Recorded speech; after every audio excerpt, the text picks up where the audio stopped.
ito po ulit ang update natin para sa lagay ng ating panahon. Ngayong hapon po ng June 23,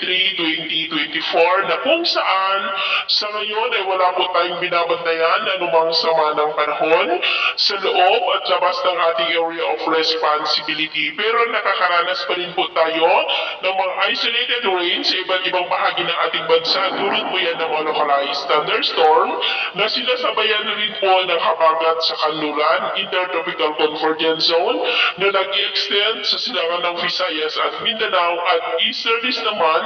dyan po sa may silangan ng Luzon. At sa ating long range forecast ay hindi pa rin inaalis ang posibilidad na may isang sama ng panahon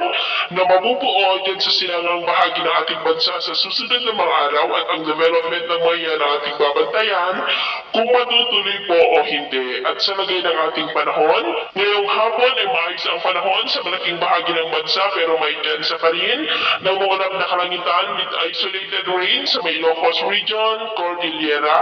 Cagayan, Central Luzon, Metro Manila, Calabarzon, Mimaropa, Bicol Region, Western Visayas, Central at Eastern Visayas, Sulu Archipelago, Zamboanga Peninsula, Northern Mindanao, Caraga, Davao Region at Sorsogon na posibleng magtuloy-tuloy ang mga isolated rains na yan sa ilang bahagi ng ating bansa mamayang gabi, kaya mag-ingat pa rin po tayo sa mga posibleng banta pa rin ng mga pagbaha at pagguho ng lupa. Hindi naman po mga baybayin,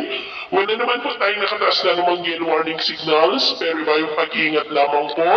kung papalaot tayo para po mas makaiwas sa mga sakunang ang